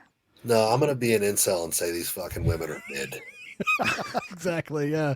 I'm gonna dude. These fucking angelic, near perfect, fairy-like women are mid. Yeah, that's how they get their power, their strength. She's not so good looking. I'm not missing out on anything, am I? Her toes, dude. Exactly. Gross. Dude, what the fuck? Open-toed shoes? Deal breaker. Furiously beating off to Celebrity Jihad or whatever that fucking... Fucking... You got Marshall Mathers the Fourth over there. Fucking jerking off to Disney cartoons. These people, I swear to God, dude. Speaking of hot, check out those chastity belts that Morton Joe had on the brides. Dude, they like again, that's another great example of the attention to detail, the little teeth. Yeah. Yes. Over the crotch. Rough. You got to really want it, you know? But then they have that liberating moment. And I think they probably put the teeth on there by design to have this kind of like, a direct parallel. So it's more obvious that it's like a vagina being freed. Liberation. Now they can fuck whoever they want. Yeah, exactly. Yeah. Exactly, Dan. And as we know, when women make the choice to fuck whoever they want, good things happen. That's what I've always been told. That's what I know. I don't know if you guys know this guy named Sandman. Okay? He can tell you a thing or two about women and why you don't need them. Okay? Watch pornography nonstop and just get a sex doll. You'll be fine. That's their literal advice, Dan. That's fucking crazy, dude. Sorry, guys. I'm like, my mind has been like really fucked into the dirt the last 2 nightcaps. I'm just like, and by when I say keep it clean, I don't mean the conversation. I mean your sex doll. You need to clean that thing regularly because it will smell like your dried cum. Take it from me. That's a boner killer. Okay? That's exactly. Man, we're really getting hot and heavy, and I realized I hadn't cleaned this thing in a while, and I started smelling dried cum. Oh, you don't know what dried cum smells like? Yeah, you never should either. I damn near ruined my Anna Taylor-Joy by not doing regular cleanings. She'd be a good sex doll. That would be like a good design. Well, it kind of sucks because you put that black grease paint on her eyes, and you got to rub that off at the end of the night so it doesn't get off all on the pillows. That's true. Yeah. Look, she'll teach you how to play chess. How about that? She could do that too. Yeah. And she's also a witch. Furiosa robot arm. Yeah. Does Daddy like this? You piece of shit. Furiosa. If you look at the fingers of that robot arm, it kind of looks like a cheese grater kind of thing. It would not be a comfortable hand job. No. Definitely need, chainmail glove or something. Just oof, don't do it, Furio. unless you're into that kind of stuff, and you're like, no, Furiosa, use the good hand. No, the good one. Ooh, yeah, Use he's the good strong. one. Use your strong hand, please. Thank you. I'm really trying to enjoy this. But anyways, but the stunt work. We haven't said anything remarked about really the stunts at all. Is there any stunts that like really stand out to you guys as like kind of wow, like big moments? The pole vaulting and launching, going from like vehicle to vehicle, dragging like Max up and down like he's like completely helpless at points. Yeah. Is I great, really think, and it's mostly all on camera. I think that is kind of the cream of the stunts in the movie, even to the point where there's a shot where like Max is going across on one of the poles as there's a bunch of explosions happening, and he's Yes. facing toward them, watching them, and he's almost like an avatar for the audience. Like even Max can't pull his eyes off the carnage that's happening in front of you. You know what I mean? Yeah. I think the I love pole vaulting part is probably my favorite stunt. Yeah, because I love that stuff too. But you know, it actually made me think, even though how much I appreciate it, it's kind of what I was talking about before, where the stunts in this don't like sit with me as strongly as the Road Warrior ones because they're so choreographed. Like that's an example of like they knew when all the explosions were happening. They have it timed with the weights and the robot arm of him going up and coming back. Like it's awesome and it's awe-inspiring and it's a huge technical feat. And I would never take anything away from that. But as an audience member and just something that like stays with me in like a visceral way, I definitely my mind floats back to some of the stuff in Road Warrior, like before this for sure. But not to say, like I said, though, it's not to take anything away from it, but I'm gonna make a fan cut called the Sean Deegan cut, and it's gonna be Mad Max Fury Road exactly the way it is, except during the pole vaulting sequence, I'm just gonna cut in that one shot of the stuntman like flipping around and breaking his leg, boom, and then right back into Fury Road. It's the only thing that's different. Now, Sean? Yeah, that's the ending credits. You're welcome. Somebody almost died for this. Are you happy now? But there's so much cool stuff, though. I mean, even just the drive, like that, the whole opening part of the chase right before they get into the big like sandstorm is awesome. It's so cool. Like there's so much shit going on, and you don't know. Like the War Boys are starting to turn on Furiosa, but they haven't really yet. And you're watching it all happen. This kind of maelstrom of insanity. And Or it's, that leads to one of my other favorite moments where Rictus is like, "She thinks we're stupid, Dad. She thinks she can lose us in there." And then there's a shot of Morton Joe like looking at his compass, going nuts. yeah, And he like tries to tap it, and the look on his face is like, she might actually lose us in there, man. She might be right. Like, I love that shot because the son's just like, "She thinks we're stupid, Dad." And then the look on Dad's face is like, well, she might be fucking us right now, so maybe we're not.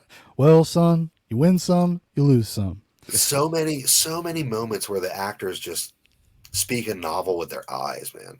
Yeah. Well, it's true, man, and that's why it's like impeccably cast in that way. Because even like say like especially with like the brides, I would say on the spectrum of like good and bad performances, they're closer to the bad side. But they have it's so striking visually. They have like a perfect look. Yeah, for it's what they're supposed to be. Like Denise Richards in Starship Troopers, like she's playing a ditzy pretty girl. So she doesn't need to have a lot of depth to her performance because her character doesn't have a lot of fucking depth, you know? Yeah, yeah. I was gonna say like that's why what the fuck is her name? I fucked up the joke. Kravitz. That's why Miss Kravitz was such a perfect choice because she is a charisma vacuum, and her only job is to sit there and look pretty, have like sexy armpits. That's like her whole job. Have sexy armpits? Is that what you said? Yeah, yes. Check these things out, boys. Just got a little stubble there, you know. Just enough to make it look like it smells good. Just a little texture there when your hands roving around, you know. I'll be back in a minute. What were you gonna say, Jeremy? I was gonna say like characters, like all the things going on in characters' eyes. I was gonna say also lack thereof, like the Doof Warrior when it's revealed he's blind, he doesn't even have eyes. Yeah. Apparently, he's supposed to be wearing his dead mother's face. I learned that today.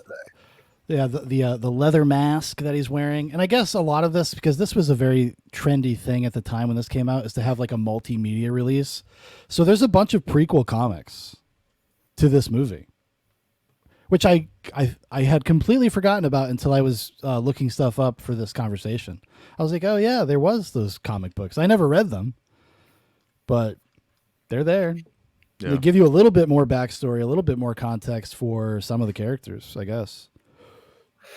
Yeah, apparently there's a lot of like canon backstory because George Miller wrote so much backstory for shit, and then the movie's so kinetic. There's not really any room for it, you know. So Yeah.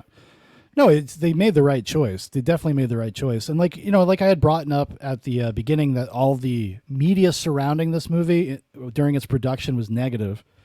And one of those things that was negative was they did test screenings like in 2013 before they even had really finished the movie. And apparently it didn't have the opening 10 minutes or the closing 10 minutes. Like they hadn't shot any of the Citadel stuff yet.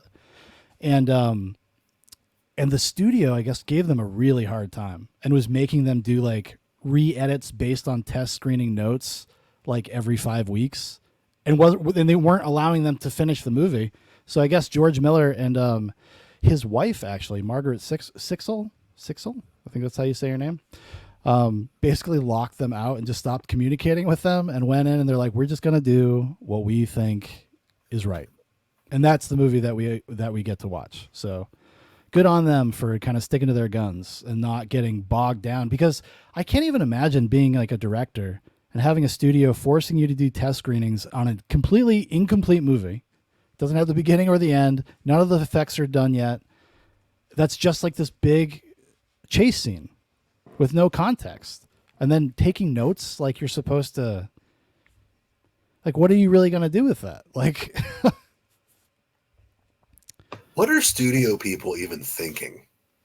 Like, do I they don't like? know. Do they have any inner world? Like, who the fuck are these people that make these creative decisions? Well, because they're I know not who creative they are. people. I ask. Yeah, exactly. Well, one of them. And Yeah, it's exactly. like, can you imagine having to sit in a room with one of these fucking guys and have him deconstruct your work? Be like, but why isn't there another explosion at the? I mean, I like the explosions you got, but there's got to be one more big one. Like, what the fuck are you talking about, dude? No, listen, demographics. Listen, we've done a lot of checking. Okay, Hey, we like what we like about your movies. Yellow? I think I'd like that guy to be wearing yellow.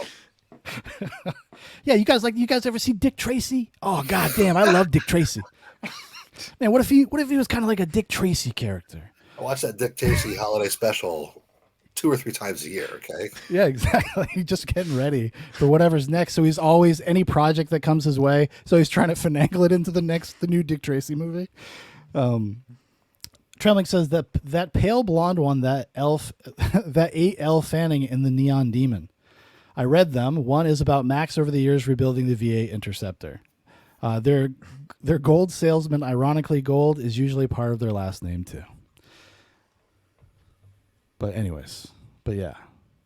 So it was a labor of love the whole way through, all the way to the end, all the way through post-production, all the way up to release, having to fight to get their vision on the screen. And boy, did they ever. Boy, did they ever.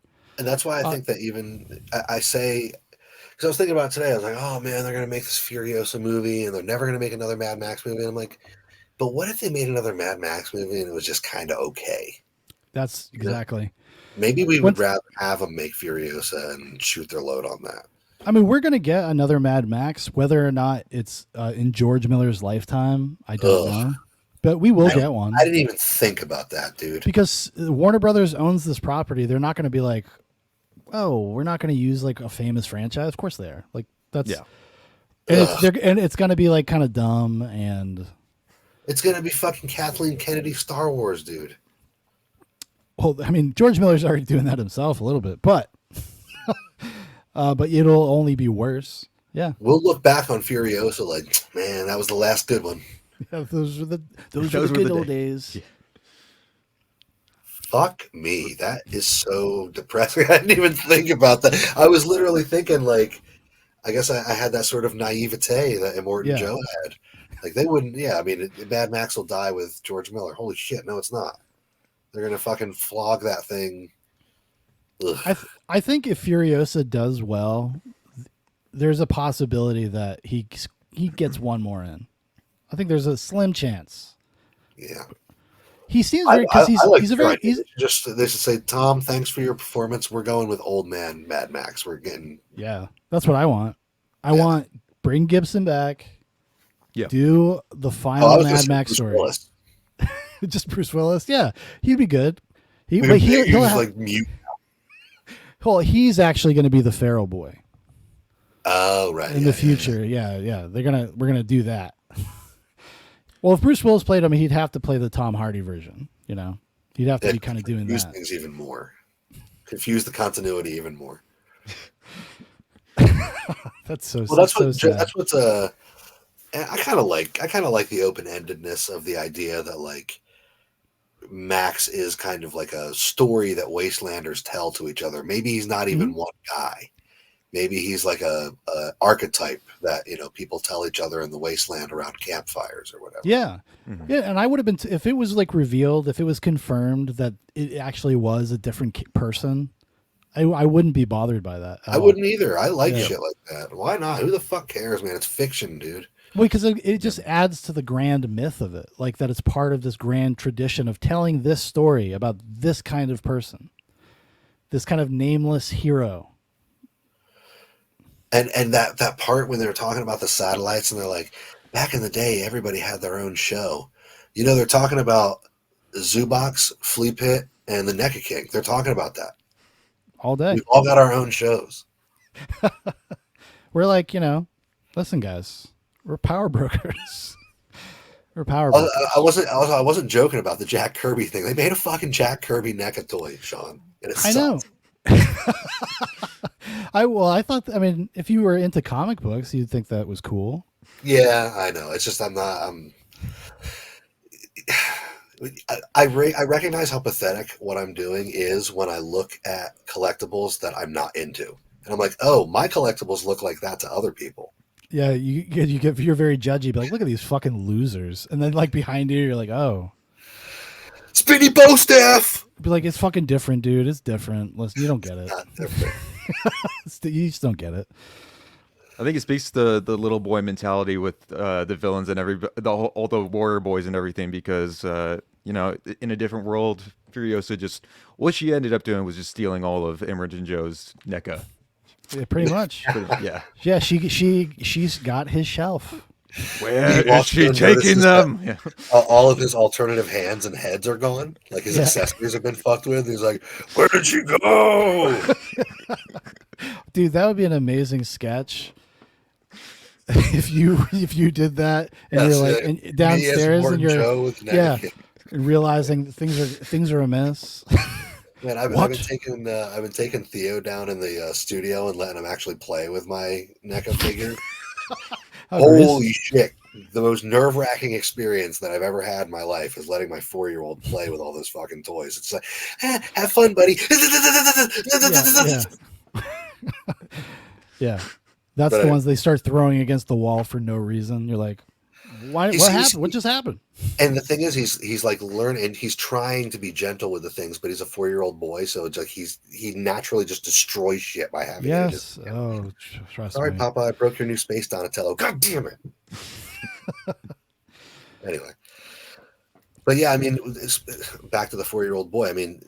That's why I wanted to do the Fury Road episode, because having watched it again, it's just like it so lives up to the hype. It's so easy to watch. It's so enjoyable. It's so kinetic. The music is great. The visuals are great. The acting's great.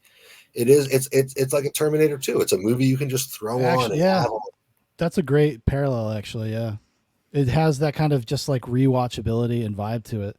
And it's a very memorable movie. Like, it sticks with you, just the visuals of it. And it's an accomplishment just on that footing. Like I said, like, I can understand somebody like not liking this movie just out of taste or something, but saying it's a bad movie objectively, I can't get on board with, because there's a lot of haters. There's some Mad Max Fury Road haters out there for sure.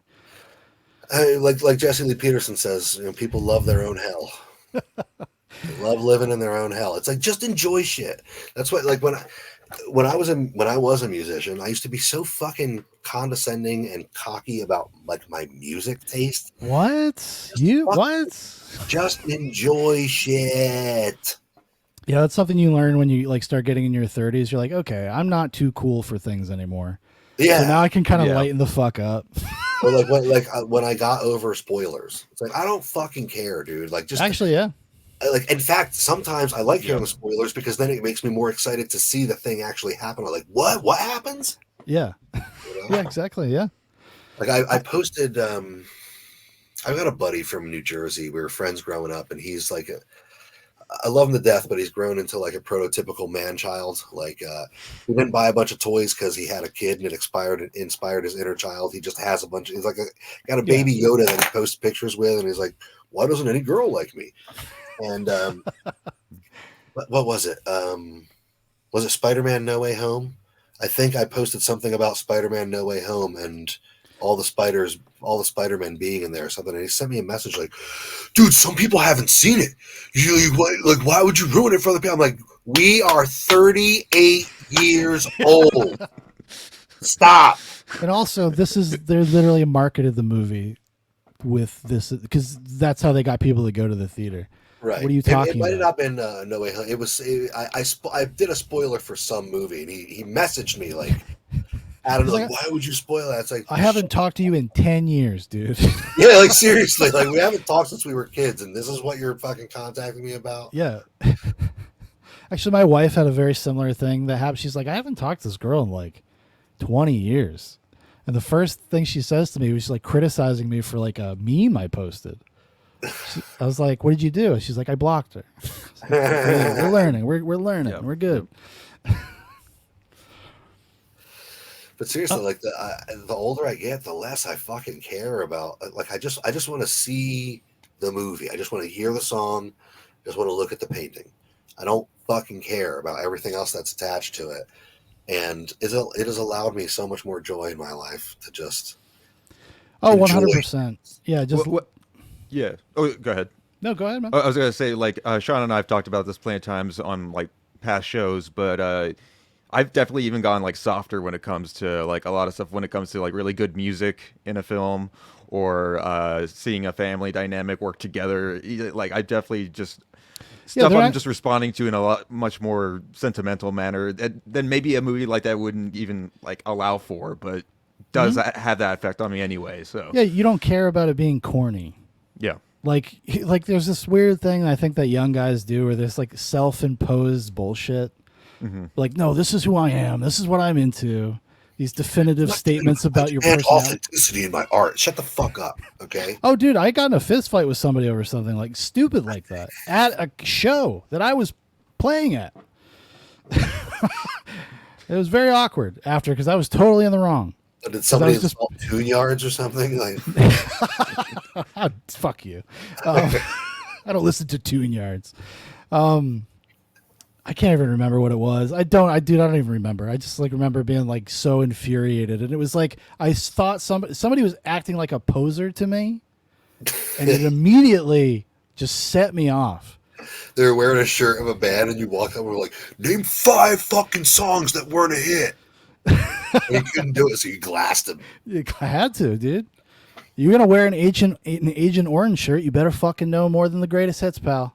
Seriously, I saw a fucking 12-year-old girl on the street with a Nirvana shirt, and I was like, "Name 5 fucking songs." I did that to my son the other day. I said, "Oh yeah, buddy, you're a fan, huh?" That's happened to me in the wild, actually. Years and years ago. There was a girl I went to high school with. She had a Nirvana shirt on. Had no fucking idea who Nirvana was. Even back then. I was like, oh, wow. Well, that's crazy. It reminds me of there was this Asian lady who worked at one of the Whole Foods I worked at in Santa Fe. And she was Tibetan. And she didn't speak a lot of English. But she would always have, like, T-shirts with phrases on them. And sometimes they would be fucking ridiculous phrases, like, I don't know, nothing wild, but just something you get at TJ Maxx, and it would say something stupid. And I would stop her and be like, do you know what your T-shirt says? And she's like, no, I just like the design of it. Yeah. What? You're wearing a thing with words on it. It's Like, Yeah. you could say "Eat my asshole." Like, yeah, I you was gonna would say. know. So would you like to corn on my cob? Something fucking some weird pun from J.C. Penney with those like AI generated T-shirt designs they just pump out. Yes. Yeah, or it annoys me whenever people buy like those Goonies shirts from like a Target or something, and like they've clearly never seen the movie A before. lot of fakers out there. Got to dude. quiz them on the. Yeah. Oh, so I saw you perusing the shirts. Yeah, nice sale. It's a nice sale. Yeah, what you got there? Oh, Purple Rain. Purple Rain, friend. You a big fan? Is that Captain America's shield? Oh my gosh! Yeah, I think you need one of these. Is that the color purple shirt? Name how many times Harpo beat me. Do it now. Just go full Sam Hyde. What you got in there? What do you got in your pocket? No, seriously. No, what's your? Show me what's in your pocket. Trembling says, I think that's age, but it's also that basic good elements from movies we used to take for granted are so rare now that we feel them more when they do show up. You know, actually, I think that is very true. If you are a person that generally watches kind of modern stuff a lot, when you go back and watch older movies, there's just like a realism to them. There's like it makes you like feel good. Like there's something actual tangible. It doesn't feel so disposable. Like it's made just for content. It actually like feels cinematic. yes, and movies used to look cinematic. They don't, and that's intentional because they want it for a global market. So they just flatten everything out, take all the personality out of everything. That's why everybody that directs all those big Marvel movies, they're all like television directors because that's how you shoot TV shows. Well, growing up in the late 80s and 90s, we got totally spoiled for cinema, man. That was like the fucking, as far as I'm concerned, it's like the peak of cinema in America, the fucking 90s. Yeah, yeah. It does kind of feel like it. Every year you have like fucking 50 great movies. Yeah. Yeah, you're not wrong. Every summer it was a killer summer. Every summer. ID4? Dude, they wouldn't even let you make that movie these days. They wouldn't do it. It'd be racist because we'd have to allow the aliens to come in with open arms. Be like, yeah, well, they're destroying everything. I know, but that's just their culture. Like, listen, these aliens are having a violent emergency. I think the best point that was ever brought up about that was on Red Letter Media, when they're like, so wait a second. They have an unstoppable shield, and they want to take our resources. Why do they start a war in the first place? Why don't they just put a big hose down into Earth and suck up all the resources and get the fuck out of there? We wouldn't be able to do anything. Damn. Yeah. The aliens kind of lost it. They lost it for themselves by slow rolling this attack. Like, what are you doing? They gave us every opportunity, and then to open themselves up to a 1994 Macintosh virus. Come on. You guys didn't have malware bytes. Listen, you got to go analog. You got to go old school when you're dealing with new tech. You know, when everybody's got the neural network chips and stuff, and I'm a free, fully atomized man out here fighting everything. You know, something like that. Well, I don't know. Fury Road. Fury Road, everybody. Junkie XL, great score. John Seal, amazing cinematography. Came out of retirement for it. Shot the shit out of this movie. Very Good cool. choice to go with oversaturated. Yeah. It's got a cool look to it. I mean, every single frame is touched. It's all color corrected. It was almost going to be another one of those like dystopian, like desaturated films, and I think someone pushed for like, no, we got to play up the teal and the orange. We got to make this as warm and vibrant as we possibly can. Yeah, I think that's George Miller wanted to. I think it was George Miller and John Seal. I think because I was watching the making of, and John Seal was like 20 things you didn't know about Mad Max Fury Road. Yeah. That he apparently what they said was that George Miller was like, well, if we're going to desaturate it to a certain point, that we need to just go black and white. And then he like sat on that for a few days, and he was like, no, that's too much like an art film. Let's push it in the other direction. Yeah. Well, and it's also at the time it was very fashionable to do that. Like the Book of Eli is I was watching the documentary and they used that as the juxtaposition because that thing is very desaturated. It's almost like day for night all the time. It was that whole period, like that Terminator Salvation has that kind of look. Has that same look. Yeah, very bleak times. And it just it makes everything pop. The blue of the sky with the orange of the sand, and then The cars, you know, the cars stand out so much more in the desert when it has that sort of dark orange hue in the sand. I agree. I agree because I watched the black and chrome version for the first time. I'd never watched it before. I figured this would be the appropriate time to do it, and I really missed the color. Like I thought in moments it worked really well, some very striking imagery, but I thought overall it kind of just became kind of muddy.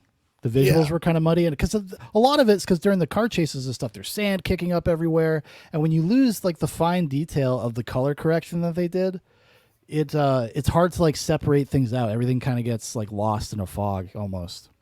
And it gives it this otherworldly feel where you feel like we've got, like, you know, in the first Mad Max, obviously society is still standing. Yeah. It's on the verge, but it's still standing. And then in the second Mad Max, society is completely fallen, but you feel, how do I describe it? You feel like the characters are almost trying to hold on to something from the past. They are. You know what I mean? They are that 100%. repeats itself in the third movie. And then in this movie, everything feels so alien that it's like there's no going back now. This is the new world. This is the way that it is, and it's only going to get exponential from this point. There's no going back to anything that there was before. And the coloring gives it that sort of dreamlike quality of like just being in a completely different universe than we live in now. Yeah, it kind of makes it mythological in a weird way. Like it helps with like kind of the myth making because it feels fairy tale like in a way. But they still try to hold on to those like natural resources that they realize they, as whatever's left of their humanity, still kind of needs water, seeds to plant. Yeah, I mean, what I like, you know, in regards to that, what I like about it is that is kind of what Dan was saying is like they come to a point as characters where they realize they can't just chase the past. Like that's kind of what they're doing. They're chasing the past, trying to get back to something that they're like familiar with instead of just accepting their circumstances and understanding that if they want it to change, if they want the world to be different, they actually have to do the hard work. They actually have to go and be leaders and etc. You know, however corny that sounds, that is kind of the message of the movie. You don't need to abandon this. You can make it better because you're women. Right. Also, interesting thing. There's no food in this movie. There are two instances of somebody eating in the movie. At the beginning, it's where Max eats the lizard. Yep. And then there's a moment where Nux sees a spider like crawling down his girlfriend, and he lets it crawl on his finger and then eats it. Only 2 times in the movie you ever see people eating food. You see like greens in the Citadel, but they haven't been picked yet. Yeah. Oh, and then I guess the milk part counts. But it's just like it's a place that's so devoid of comfort. Everything feels icky. Everything feels dirty and hot and uncomfortable. Yeah. It just, I don't know. Like you said at the beginning of the stream, it accomplishes what it sets out to do on almost every level. And even if it doesn't vibe with you, you have to admit that it's a masterpiece. I agree. I mean, that's how I feel. And how many more masterpieces is Hollywood ever going to produce? I don't know, man. It's bleak. It's dark out there, dude. Yeah. Even now, George Miller's now a part of it. I hope not, dude. I hope Furiosa is a pleasant surprise. Like, I hope it at least like. I mean, maybe because I have no my expectations are so low, I'll find something to appreciate about it. I don't know. I just really I really want to be in George Miller's corner. Like, I like George Miller. I kind of just like him even though I think he's a boomer idiot because he fucking is, but like, I just like him. He's just like such a jovial, nice, kind of laid back Australian dude. Like, I would love to hang out with George Miller. I think it would probably be a blast. Yeah, and his. So I want his movie to do well. I want him to be okay. Okay. Yeah, he's fine. And he's got that babe too big in the city money, Sean. He's fine. I was actually going to ask either of you, did you see his 3,000 Years of Longing movie that he did after Mad Max Fury Road? I did. Yes, I did. I have not. Is that a telltale sign that it's probably headed in another direction for him now, I guess, at this point in his career? I didn't see it either. So Oh, you haven't seen it either? Oh, Yeah. okay. So it's kind of, he's leaning into kind of Babe Pig in the City kind of Okay. vibe, fairy tale, but for adults.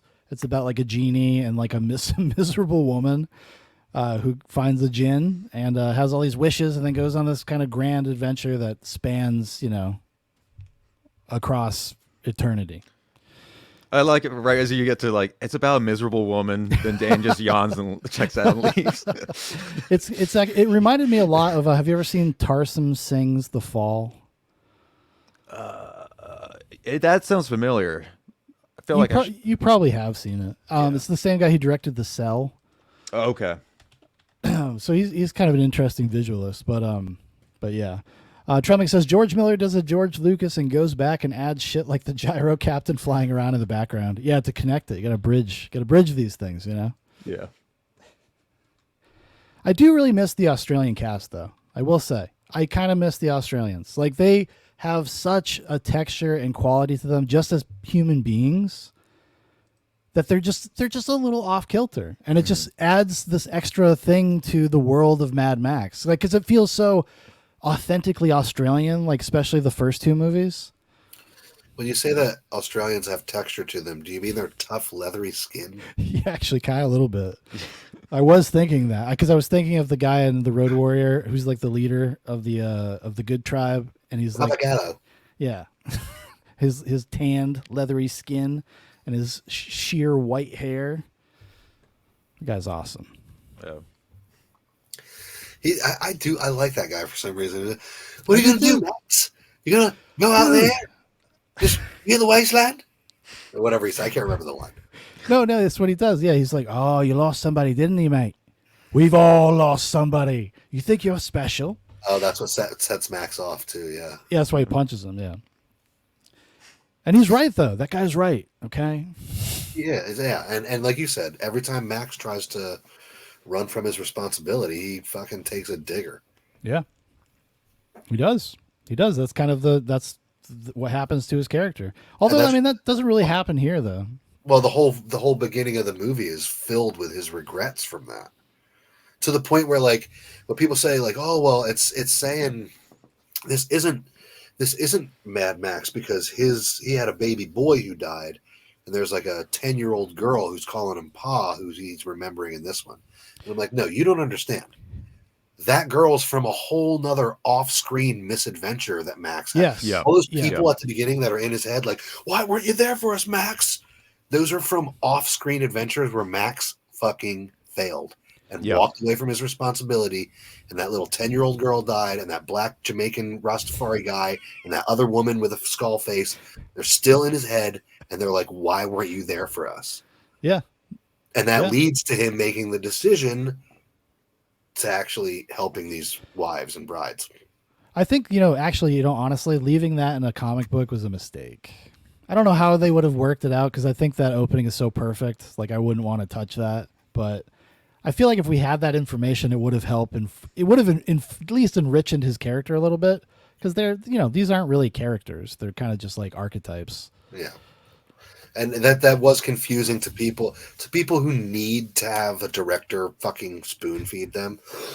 I saw a lot. But that's impossible to know, though, unless you were privy to either read these comic books or now because it's so many years later. Well, no, it's not impossible because I've never read those comics. I'm just inferring from what I see on screen. Like, I know that Mad Max didn't have a 10-year-old daughter, but there's this girl calling him Pa. We didn't see it happen on screen. That means that at some point he went on an adventure where a fucking 10-year-old girl died, and it was his fault. How fucking hard is that to put together, audience? No, it means that he's the feral kid because Max had a baby boy and he lost a baby boy. And just fucking think abstractly for 2 seconds. I'm sorry. But look, there's 20 things we didn't know about the movie. Yeah, exactly. Like we didn't know about Mad Max. That's not Mad Max's son. No relation, no blood relations. Did you know that the stunt double for Max and Furiosa fell in love and got married? I heard that in one of them. Apparently, Tom Hardy and Charlize Theron fucking hated each other, but their stunt doubles like fell in love and got married. That's amazing. Wow. It's beautiful. That's the power of love. It's the power of cinema. Okay? That's Back to the Future. Well, man. Well, guys, it's 12:19, and my alarm goes off in about 3 hours and 40 minutes. So we got to figure out what we're doing here. I've said this about everything I can say.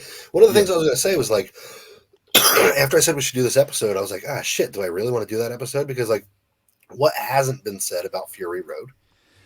Like, we all know, we all get it. It's a masterpiece for X, Y, and Z reasons, and it was hard to make. Like everything's been kind of said about Fury Road, but I felt so deep. I was like, I want to talk about this movie because it's making me feel a certain kind of way.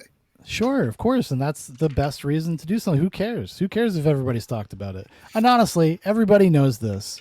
If you do something popular that everybody already has an agreed upon opinion and you echo those sentiments, people love that. They do. They love that. Honestly, this will be the most viewed episode of Goes to the Movies Live because it's about a movie that everybody knows and everybody likes. Yeah. Oh, you want another classic fucking Goes to the Movies? Boogie Nights. That's a killer episode, dude. That is a good episode, yeah. Yeah, we put out some bangers. I forget how many we've done. We've done did a lot. I might just make a playlist and fire those up at work today. That one, and I really like the Amadeus one too. Oh, the Amadeus one, that was good. Yeah, me and Paul had a great time doing that one. Yeah, sure. Mention one I wasn't on. That's cool. Guys, I don't know if you realize this, but in about 3 hours, the final haulathon drop is going to be announced. It's going online for sale at 9 a.m. Get your Target apps ready. So that's why he's got his alarm set, everybody. Yeah, I don't have work tomorrow. I gotta get up for haulathon. Well, I don't think there's anything. I think I got everything. Work is relative. Work is relative. You know, this is work. I gotta get my Jack Kirby. Goddamn it, I'm not gonna get caught slipping. Okay. If I pass him up now, then I'll have to pay double for him later when I finally give in. The collector's dilemma. But I don't think I'm going to be able to watch the fan film. That's okay, dude. Oh, if you guys got to go, I'm not gonna be upset about it. I really enjoyed this conversation, though. Honestly, I had a great time talking about it. It was fun. Same. I almost I thought I was going to gas myself because last night you ever have those nights where you get to bed like too late and then you stress about it and then you don't sleep? Yep. Actually happened to me just the other day. Probably caught 2.5, 3 hours of sleep last night because I did that to myself. And I was like, I'm never going to make this episode of Zubak. I was like falling asleep eating dinner. And so that's why I set an alarm. I did bedtime and I just fell asleep next to my kid. Yeah. I'm setting an alarm for 9 o'clock and I will see the world again at 9 o'clock. And then I snoozed it a couple times and it was like 9:38. And I was like, bah! Fucking ran. So, hey, man, well, I appreciate it because it would not have been the same without you. It really wouldn't have been. Thank you, sir. No, sincerely, I really enjoyed this conversation. It was just fun to talk about. Sometimes it's just fun to talk about something that like is a known quantity a little bit, you know, and just kind of appreciate it. Not everything that is popular is bad. You know, that's a reflex thing. I think sometimes maybe, I don't know if you guys do. I'll speak for myself. Sometimes I feel like I fall into that trap occasionally, like prejudging something like way before. This is what the YouTube nerdosphere has done to me, you know? Watch too many nerdrotic videos. But something like Fury Road that gets so across the board acclaim, like very, you know, I think that people start to say negative things about it just because they don't want to say the same thing or that's true. Yeah, that's true. Try to stand out. Or they're just tired of hearing like, yeah, okay, Fury Road, we know it's great. We get it. Yeah, for sure. Well, I think goes to the movies is living proof that like you can have long, hefty conversations about something you really like or love, even. Of course. Because it's tiresome to always just like rail on and on about movies you don't like or don't. I mean, unless it's, I don't know. Well, I was struggling to find something original to say about it, and I was like, "Fuck it! I just want to talk about how much I like it." Yeah. But that's the we're celebrating movies. I mean, that's the fun of it. Mm-hmm. Just because everybody already likes it doesn't mean it's not like whatever. Yeah. You know, this is a movie for me that will be watched at least a couple times a year for the rest of my life. It's just a fucking perfect cup of tea, man. Yeah, yes, and now especially that the kids are into it, you'll be watching it quite a bit. Yes. Dude, when my daughter went, ah, I was like, yes. Yeah, a happy dad moment for sure. Okay. I would love to do a family costume for Halloween where she can be Furiosa and Theo can be Max, and I can be Immortan Joe, and Caitlin can dress up as a sexy bride. There you go.